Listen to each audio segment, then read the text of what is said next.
Hello, everyone, and welcome to this week's edition of Our Community Stage. I'm your host, Rob Leonard, and with me today, a husband and wife duo. They call themselves Deep Blue Honey. Richard Eve Satoski, Mary Little. Welcome to the show, and thanks so much for being here today. Oh, thanks, Rob. All right, first, Deep Blue Honey. All right, when I sent the message to our producer, Darlene Van Wyck, Deep Blue Honey, she said, that's an amazing name. And I thought the same thing myself, so we need to know where that name came from. Well, I think we wanted something rootsy and folksy. We struggled with it for quite a while. We came up with some really ridiculous suggestions amongst ourselves. So we wanted something that had that kind of an earthy kind of quality to it. And because our lyrics are bittersweet, there's honey for the sweetness, and the deep blue applies to the bitterness quality to it. So I thought maybe with Mary's hair being deep blue that you might be honey. So I think of myself that way. All right. Okay, let's go back to the first time that you and I met. Yeah. And my wife, Fiona, had put together a show called Jam for Japan. It was in wake of the tsunami disaster in Japan. And I remember I was emceeing the show that day, and I had a list of the performers. And it came down to the end of the night, and I was starting to close off. And then all of a sudden, all this ruckus goes, no, you were supposed to be the last performer that day, and I thought I was going to need a police escort to get me out of there if I did not put Richard Eve Satoski on the show. It was because I'd signed up for earlier, and it was like I kept getting bumped. I was wondering what was going on. But it was an amazing day. It was an amazing cause. I'd written some works specifically for the event, so I really wanted to get them out there, and that was really at the dawn of when I was doing spoken word in this community.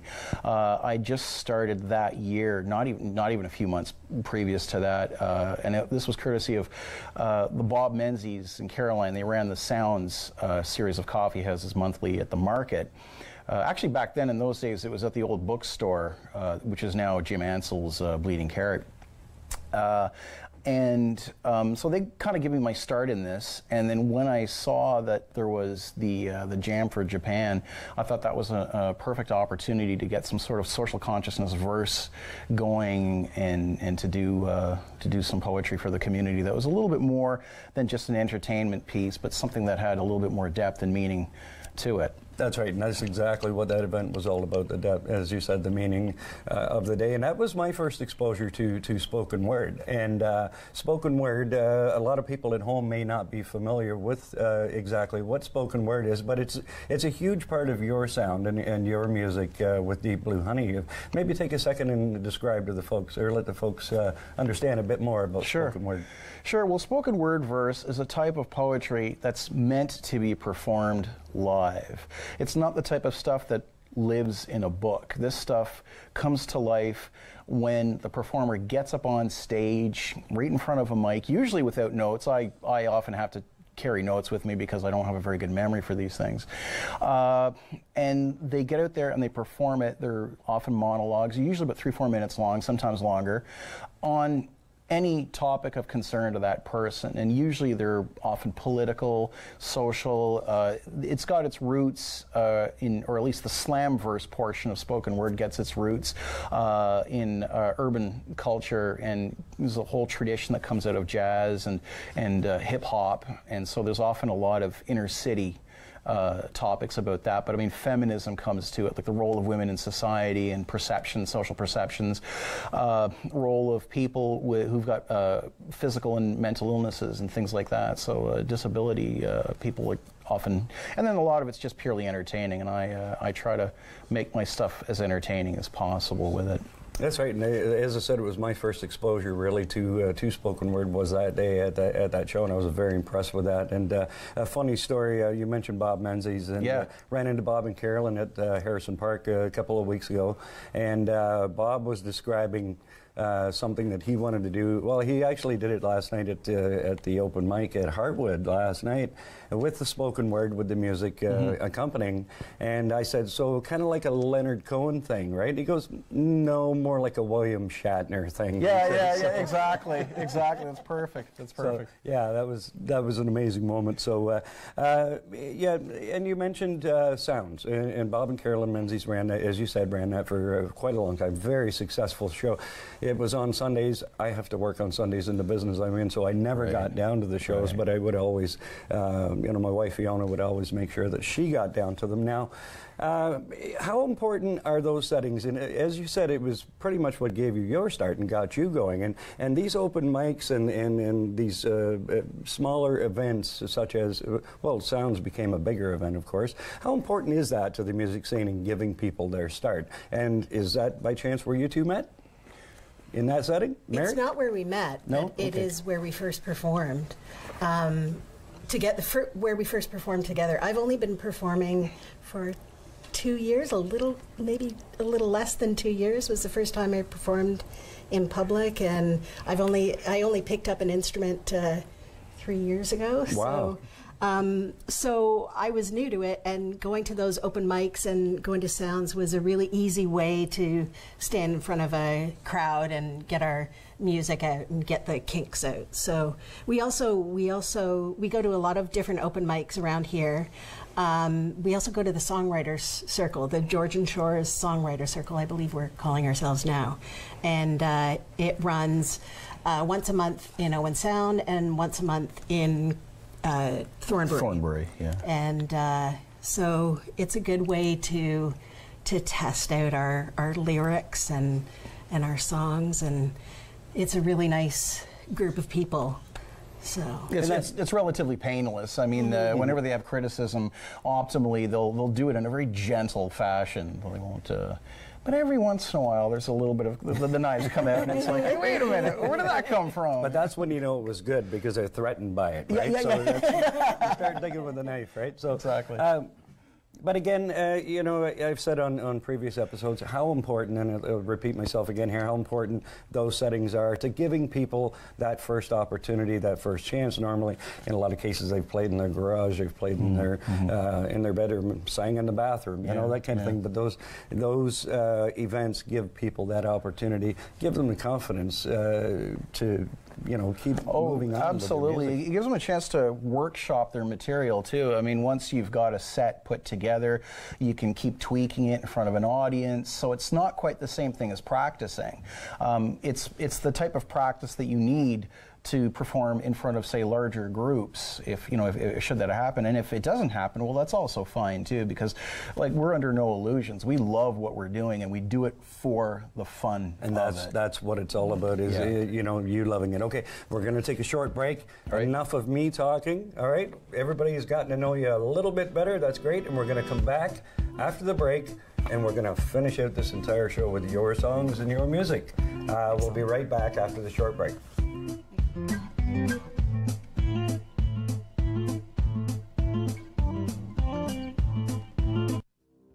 To test my ukulele.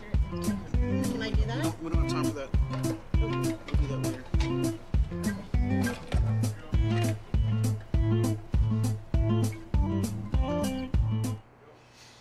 All right, this song is called, all of our music, I should mention, is original, and this song is called Bukowski 316, and Rico being primarily a poet, this is an ode to a famous drunken poet. I drank to all the living, running out of time. I drank to all the dying in the pumps they'd never find. I drank to all the saintly, all the lost and all the damned. I drank to every goddess ever ruined by a man. And no one seemed to hear, though everybody listened. And every drop I drank was fuel for a mission. I knew it was suicidal when first I left my home. I dipped my pen in alcohol and scribbled out a poem. I dipped my pen in alcohol and scribbled out a poem.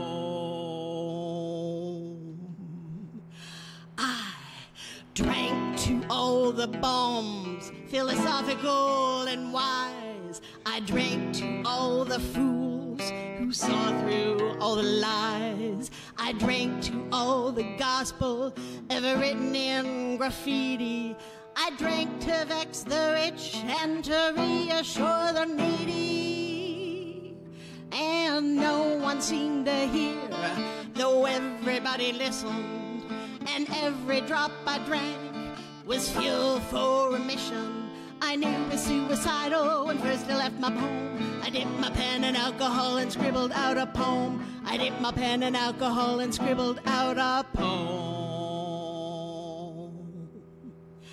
I had so many bottles, I couldn't count the piles. I drank to your stupidity and sorry lack of style. It's time I took my leave and had a final drink. So raise your glass to me who drank to make you think. And no one seemed to hear, though everybody listened. And every drop I drank was fuel for a mission. I knew it was suicidal when first I left my home. I dipped my pen in alcohol and scribbled out a poem. I dipped my pen in alcohol and scribbled out a poem.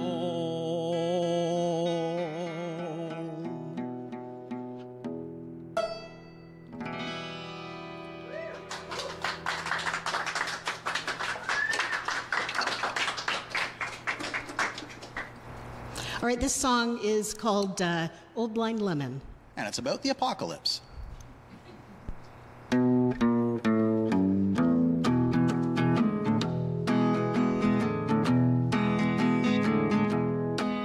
had a shotgun in the kitchen. She had a jackal for a pet. She pulled the switchblade from her pocket and the aces from my deck.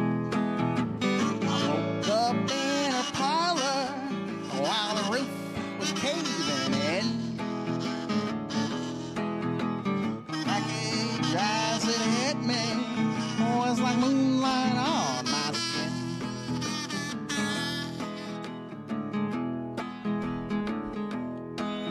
Met a preacher at the track. His face was full of blow. He put his money on the rapture. It did not even show.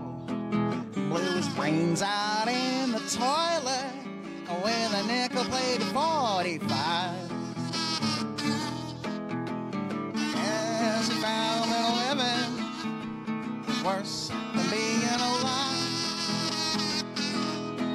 And I said to old blind lemon, would you sing a song for me? Yes, I said to old blind lemon, would you sing a song for me? 'Cause I'm pushing mobs in heaven and the dead won't let me be.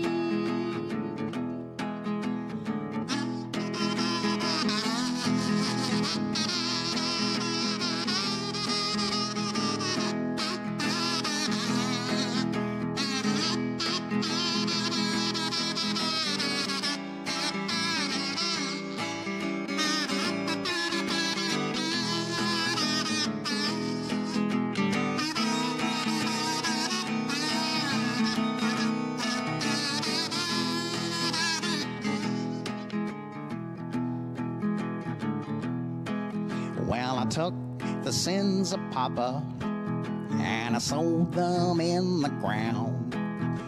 I spun the hopes of Mama and I wove them in a shroud. And I drove down to the levee. I lost my Chevy in the drink. I couldn't save my sister and I watched my brother sink.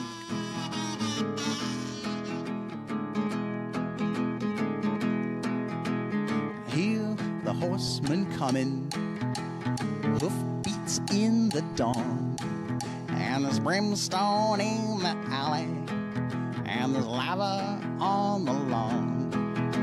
I lost my blue ticket drowned in a bubbling pit of tar.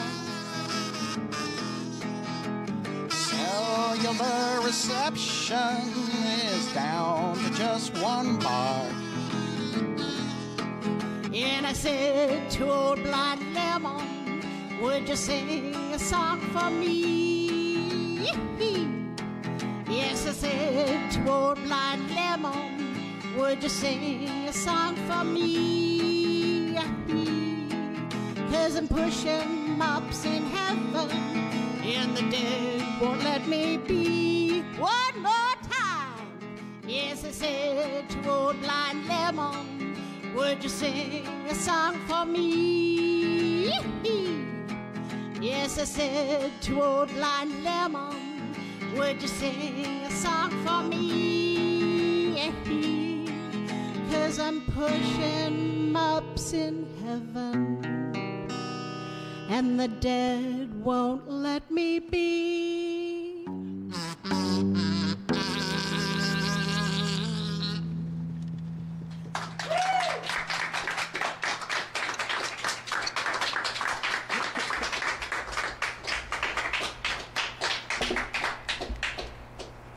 So this song is going back. This is one of the first songs we wrote. It's called The Angels Have Assembled. It's a little bit of a Leonard Cohen-esque song.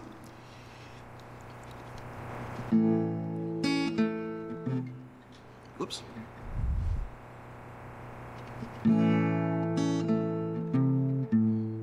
Okay. Composure, please.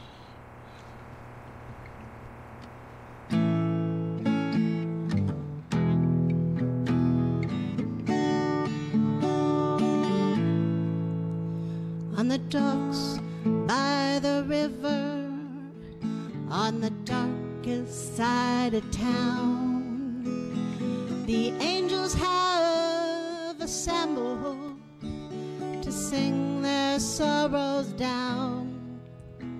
With feathers from their wings, they built themselves a pyre, then gathered all the halos and threw them in the fire. With hams of woven silver, they wiped their bloodshot eyes and wept for all their sisters fallen from the skies. I watched them from the shadows, enraptured by the sound, as they warmed their frozen fingers, and the Mickey made the rounds. They sang the plight of Lucifer, they sang the plight of man, they sang the plight of Jesus, who no one understands. They swayed and danced each other in the armor that they wore, till the sound rose up above them, and the night could take no more. Then the brightest one among them turned her eyes to me. I fell upon her mercy and dropped down to my knees.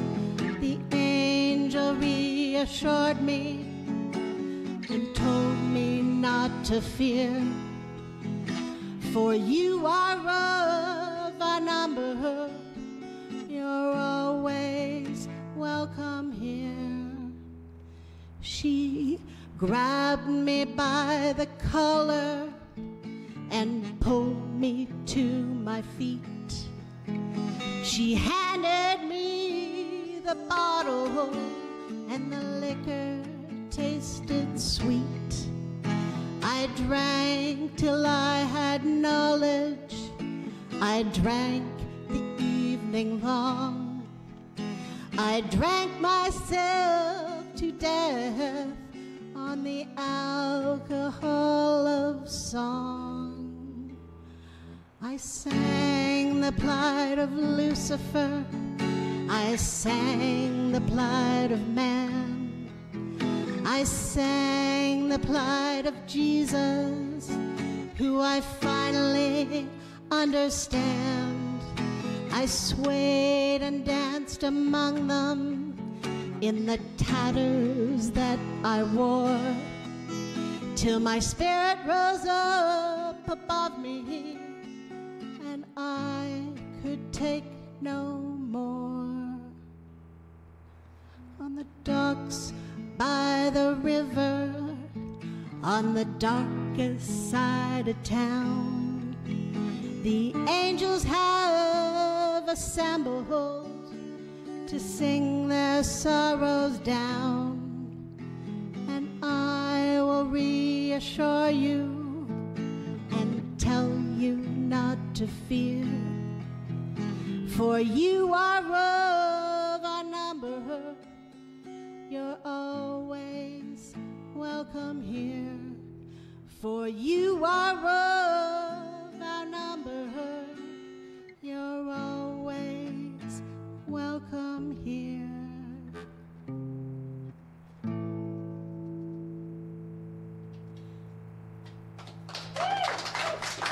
Thank you.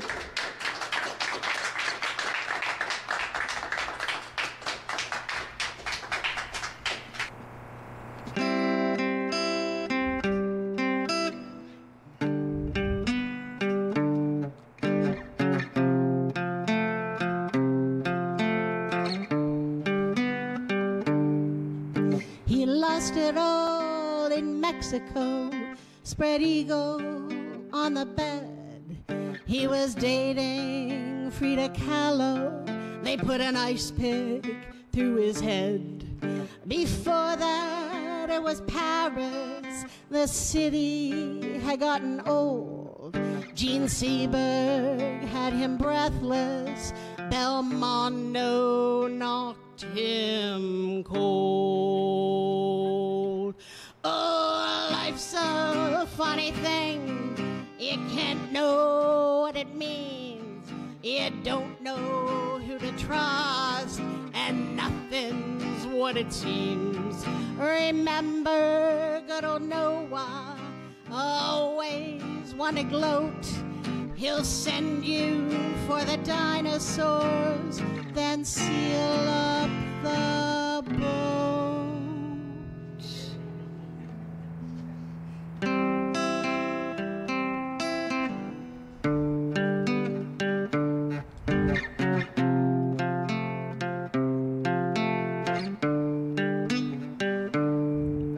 He found a beach in Laos. It was a cozy little spot, but like Dresden in 45, things had gotten hot. So he got a job with Franklin, and he couldn't wait to go. But there's no way to advance except to trudge across the snow. Oh, life's a funny thing, takes all that you can muster, but you never learn your lesson till you ride with General Custer. If you ask the Dalai Lama, is the secret letting go, he'll put his hands round your neck and say, who wants to know?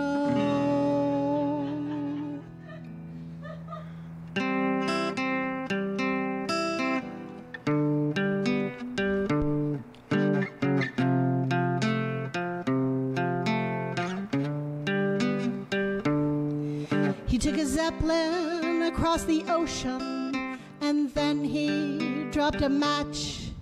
He greenlit 3 Mile Island, and then he blew the hatch. Drove his ship into an iceberg, had a grizzly in his den. Called an airstrike on his men, woke a grizzly in its den. Oh, life's a funny thing, drive you you crazy till you're dead, like the sound of Polka Bell's cannon forever playing in your head. Like Nicholas II, you can't win for losing. Trying to change your fate is like trying to kill Rasputin.